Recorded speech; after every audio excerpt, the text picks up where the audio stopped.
Hello friends, स्वागत है आप सभी का हमारे channel Uttarakhand GK tricks UGT पर। दोस्तों, आज इस वीडियो में हम उत्तराखंड जीके के टॉप 50 एमसीक्यूज़ को यहाँ पर डिस्कस करने वाले हैं। तो आइए ज़्यादा टाइम वेस्ट नहीं करते हैं, डायरेक्टली वीडियो को स्टार्ट करते हैं। दोस्तों, आज का फर्स्ट क्वेश्चन है, उत्तराखंड में ताम्र संस्कृति की सबसे पहली खोज किसे माना जाता है?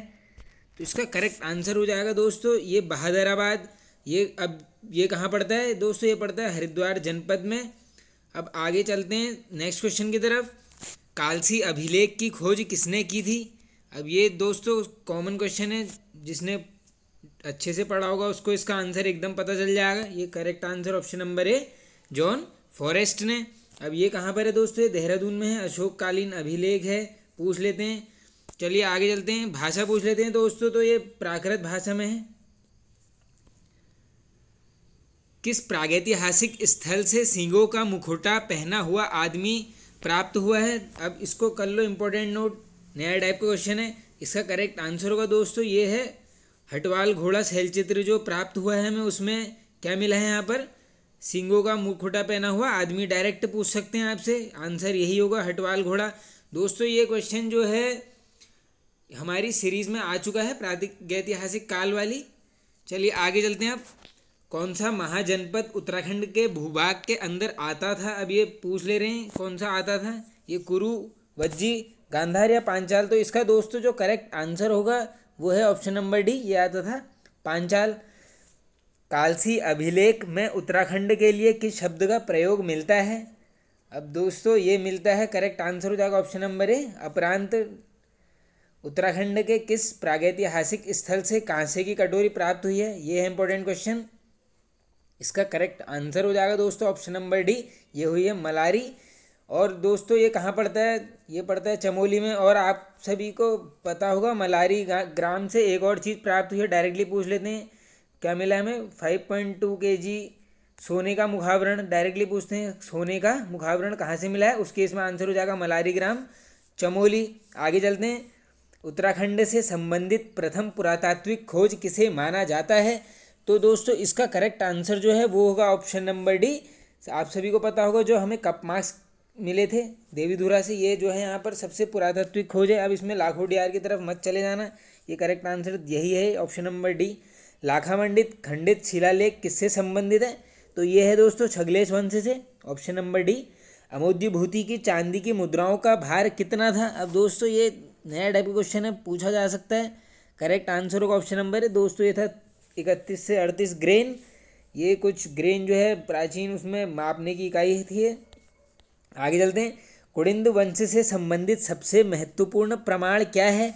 तो अब दोस्तों ये कुड़िंद वंश का प्रमाण पूछ ले रहे हैं डायरेक्टली, तो इसका करेक्ट आंसर हो जाएगा ऑप्शन नंबर है, जो कुड़िंद वंश की मुद्राएं हैं। दोस्तों देखो, ये मुद्राएं हमें मुनि की रेती, मोरध्वज काफ़ी जगह से प्राप्त हुई थी। ये हमने सब डिस्कस करा हुआ है, हमारी जो टॉपिक वाइज एमसीक्यू की सीरीज चल रही है दोस्तों, उसमें सभी क्वेश्चन से आए हुए हैं। आगे चलते हैं। शोणितपुर किसकी राजधानी के कारण प्रसिद्ध था? इसका करेक्ट आंसर हो जाएगा दोस्तों ऑप्शन नंबर सी, ये था दोस्तों बाणासुर। करेक्ट आंसर हो जाएगा ऑप्शन नंबर सी। कुड़िंद मुद्राएं किस धर्म की ओर संकेत करती हैं?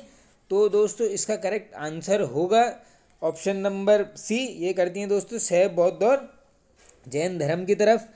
किस कत्यूरी शासक द्वारा जागेश्वर मंदिरों में विमानों का निर्माण करवाया गया था? अब ये क्वेश्चन तो काफ़ी बार रिपीटेड है, आंसर हो जाएगा ऑप्शन नंबर डी, निम्बरदेव। चलिए आगे चलते हैं। राजा धामदेव किसके पुत्र थे? अब ये दोस्तों इंपॉर्टेंट क्वेश्चन है, इस टाइप के क्वेश्चन पूछे जाते हैं। तो दोस्तों इसका करेक्ट आंसर हो जाएगा ऑप्शन नंबर सी, ये जो थे यहाँ पर प्रीतम देव के पुत्र थे। आगे चलते हैं। अमोद्यभूति की मुद्राओं में किस लिपि का प्रयोग मिलता है? तो दोस्तों ये मिलता है, correct answer option number D, Brahmi और खरोष्टी। आगे चलते हैं नेक्स्ट।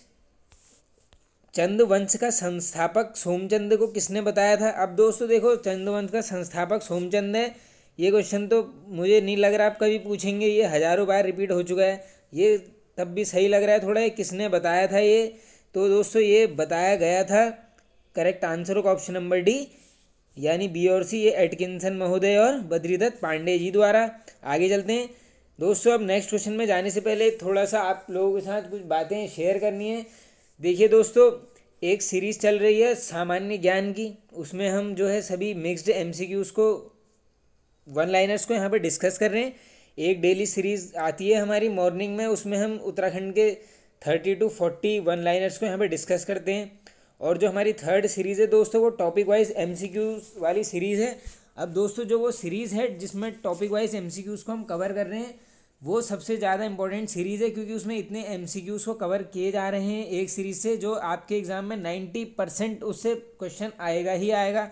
ये मैं गारंटी के साथ आपको बोल सकता हूँ, क्योंकि उसमें काफ़ी हम क्वेश्चंस को कवर कर ले रहे हैं। और दोस्तों अब कुछ टाइम 2 से 3 दिन बाद यहाँ पर एक सीरीज़ को स्टार्ट करेंगे, जिसमें हम वन लाइनर्स के तौर पर सारी जनरल अवेयरनेस के पोर्शन को हम कवर करेंगे, स्टार्ट करेंगे हम उसमें वही इंडस वैली सिविलाइजेशन से एक के बाद एक वन लाइनर्स वो आते जाएंगे। बस आपके सपोर्ट की ज़रूरत है दोस्तों। चैनल को थोड़ा शेयर कीजिए अपने दोस्तों में।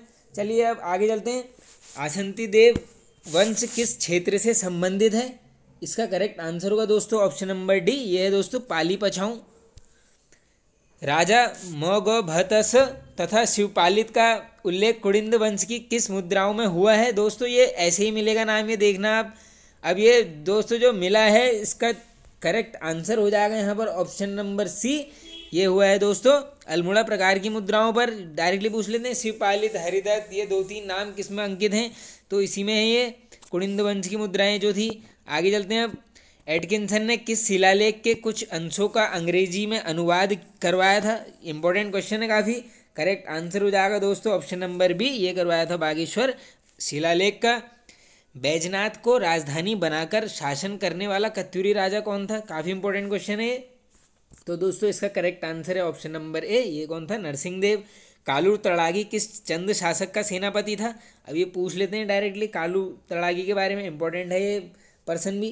करेक्ट आंसर हो जाएगा दोस्तों ऑप्शन नंबर ए, ये जो था यहाँ पर सोमचंद का सेनापति था। आगे चलते हैं।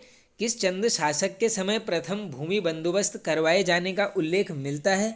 इंपॉर्टेंट क्वेश्चन है। करेक्ट आंसर होगा दोस्तों ऑप्शन ए, ये है रत्नचंद। किस चंद शासक द्वारा सर्वप्रथम अभिलेख खुदवाया गया था?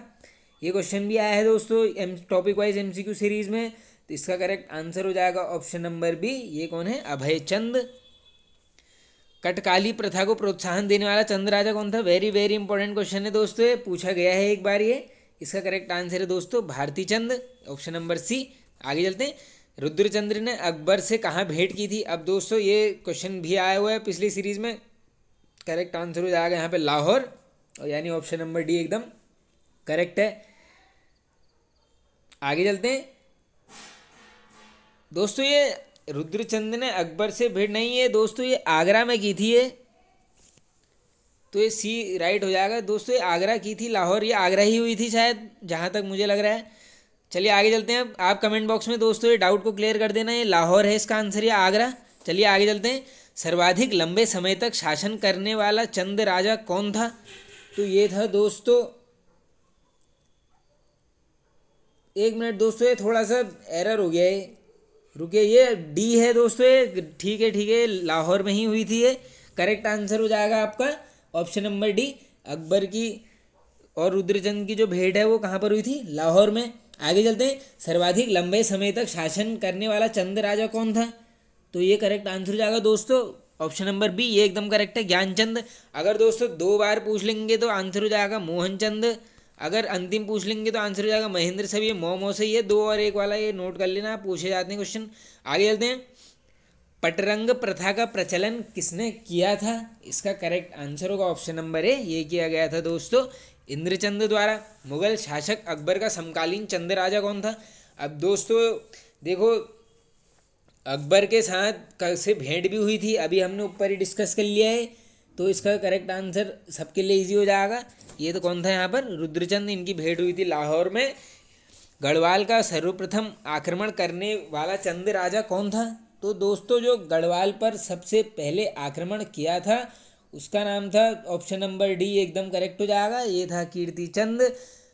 वीणाचंद की मृत्यु के बाद कुमाऊं में किस जनजाति का अधिकार हो गया था? करेक्ट आंसर होगा दोस्तों ऑप्शन नंबर सी, ये हो गया था दोस्तों खस प्रजाति का। आगे चलते हैं। पानीपत के प्रथम युद्ध के समय चंद राजा कौन था? ये क्वेश्चन भी आया हुआ है दोस्तों एमसीक्यू वाली सीरीज में। इसका करेक्ट आंसर होगा दोस्तों ऑप्शन नंबर ए, ये था दीपचंद। ये इंपॉर्टेंट होते हैं इस टाइप के क्वेश्चन दोस्तों, ये रट लो इसको आप, यहीं पर इंपॉर्टेंट है। चंद प्रशासन में थातवान कौन थे? पूछा गया क्वेश्चन है प्रीवियस ईयर में। करेक्ट आंसर होगा दोस्तों ऑप्शन नंबर डी, ये जो भूमि का स्वामी होता था उस समय, उसे यहाँ पर क्या बोलते थे? थातवान। ई गार्डनर कुमाऊं कमिश्नर कब बनाए गए थे? अब आप सभी को पता होगा, ये जो है प्रथम कमिश्नर थे। अब इनका कार्यकाल जो रहा है दोस्तों, स्टार्टिंग जब ये बने थे, करेक्ट आंसर का ऑप्शन नंबर है 3 मई 1815। ये पूरी डेट याद कर लो क्योंकि 1815 तो सभी को पता है। तुजू के बाबरी में चंदों का सबसे धनी राजा किसे बताया गया है? ये है वेरी वेरी इंपॉर्टेंट क्वेश्चन और इसका राइट आंसर हो जाएगा, देखो धनी धन की बात चल रही है, लक्ष्मी माता जो है वो धन से संबंधित है, तो बस यही रट लो, सीधे लक्ष्मी चंद आंसर कर देना वहाँ पे आंख बंद करके, बस देख लेना ऑप्शन में है या नहीं, वरना इनमें से कोई नहीं करना पड़ेगा। चलिए आगे चलते हैं। आंगल गोरखा युद्ध के दौरान कौन सा अंग्रेज सेनापति मारा गया था? इंपॉर्टेंट है क्वेश्चन। इसका दोस्तों जो करेक्ट आंसर होगा वह है ऑप्शन नंबर बी, ये मारा गया था जिलेस्पी। आप सभी को पता होगा चंद राजवंश में चार थान व्यवस्था क्या है? अब ये भी दोस्तों प्रीवियस ईयर में आया है क्वेश्चन। ये जो है दोस्तों पंचायती कचहरी बोला जाता था, चार थान, ये आप सभी को पता होगा, चार वो रहते थे जो निर्णय लेते थे, इस टाइप की एक व्यवस्था बनाई गई थी यहाँ पर चंद राजवंश में। नाला पानी का निर्माण किसने कराया था? दोस्तों ये खलुंगा दुर्ग, ये नाला पानी वाली बात चल रही है। इसका करेक्ट आंसर हो जाएगा यहाँ पर ऑप्शन नंबर डी, ये करवाया गया था बलभद्र सिंह थापा द्वारा। चलिए आगे चलते हैं। किस चंद राजा ने अल्मोड़ा में भूमि दान किया था? ये भी इंपॉर्टेंट क्वेश्चन है दोस्तों। इसका करेक्ट आंसर होगा ऑप्शन नंबर ए, ये किया गया था लक्ष्मी चंद ने। अब इसको ऐसे याद कर लो, लक्ष्मी चंद बहुत सारी धन लक्ष्मी है तो उसने भूमि दान कर दी, इस टाइप से रिलेट करते हुए चलना। और 2 बार पूछ लेंगे तो दोस्तों ये रहा है नाम मोहनचंद, एक और अंतिम पूछ लेंगे तो महेंद्र। अंतिम रूप से संगौली की संधि कब हुई थी? अब इसका दोस्तों करेक्ट आंसर होगा यहाँ पर ऑप्शन नंबर डी, ये हुई थी 4 मार्च 1816 को। हरकदेव जोशी किन राजाओं के प्रसिद्ध दीवान थे? Correct answer option number B, ये थे दोस्तों चंद राजाओं के। किस चंद राजा ने दीपचंद और रानी श्रृंगार मंजरी को कैद कर लिया था? इंपॉर्टेंट क्वेश्चन है ये दोस्तों। इसका करेक्ट आंसर होगा ऑप्शन नंबर बी, ये किया गया था मोहनचंद द्वारा। आगे चलते हैं। सुवांगी दस्तूर नामक कर किस आधार पर लिया जाता था? ये तो दोस्तों ये लिया जाता था यहाँ पर बीसी भूमि पर, रट लो इसको। किस गोरखा सेनापति को दानवीर कर्ण की उपाधि प्रदान की थी? तो ये तो दोस्तों काफ़ी बार रिपीट क्वेश्चन है। Correct answer option number B, ये है रणजोध सिंह थापा। आगे चलते हैं। निम्न में से किस कुमाऊं कमिश्नर ने 1861 में जंगलात बंदोबस्त किया? इंपॉर्टेंट क्वेश्चन है। करेक्ट आंसर हो जाएगा किंग ऑफ कुमाऊं यानी हेनरी रैमजे। और दोस्तों एक डायरेक्टली क्वेश्चन पूछते हैं 1857 की क्रांति के टाइम कौन था यहाँ पर कमिश्नर? तो उसका आंसर भी क्या है यहाँ पर? Henry Ramsay. अब डायरेक्टली ये भी पूछ सकते हैं कि जंगलात बंदोबस्त कब किया गया, तो उस केस में ये रट लो 1861 जंगलात बंदोबस्त किसने? हेनरी रैमजे ने। ये डेट याद कर लो, इंपॉर्टेंट है। निम्न में से किस चंद राजा ने दौराकोट को समाप्त कर चंपावत नगर बसाया? इसका करेक्ट आंसर होगा दोस्तों ऑप्शन नंबर ए, ये करवाया गया था सोमचंद द्वारा। उत्तर प्रदेश जमींदारी उन्मूलन एवं भूमि सुधार अधिनियम किस वर्ष पारित किया गया? तो इसका करेक्ट आंसर होगा ऑप्शन नंबर डी दोस्तों, ये किया गया था 1950 में। पंवार शासकों की प्रथम राजधानी कहाँ थी? अब ये तो काफ़ी इजी क्वेश्चन है दोस्तों, सभी को पता होगा, चांदपुर गढ़ी। आगे चलते हैं। पानीपत के तृतीय युद्ध के समय चंद शासक कौन था? अब देखो दोस्तों, इससे पहले वो क्वेश्चन आया था युद्ध के टाइम का ही पूछा गया था, दोबारा आ गया है। इसमें करेक्ट आंसर हो जाएगा हमारा ऑप्शन नंबर है, ये था दीपचंद। तो फ्रेंड्स ये हिस्ट्री के क्वेश्चन यहाँ पर एंड होते हैं। आई होप आपको ये वीडियो पसंद आया होगा दोस्तों। वीडियो पसंद आया तो वीडियो को लाइक कीजिए, चैनल पर नए हैं तो सब्सक्राइब कर लीजिए दोस्तों। कमेंट करके बताया कीजिए कैसा लगा आपको वीडियो, लाइक किया कीजिए दोस्तों, थोड़ा मोटिवेशन मिलता है। और फ्रेंड्स नया चैनल है, आप सभी के सपोर्ट की काफ़ी आवश्यकता है, आशा करता हूँ आप सपोर्ट करेंगे। Okay friends, thank you.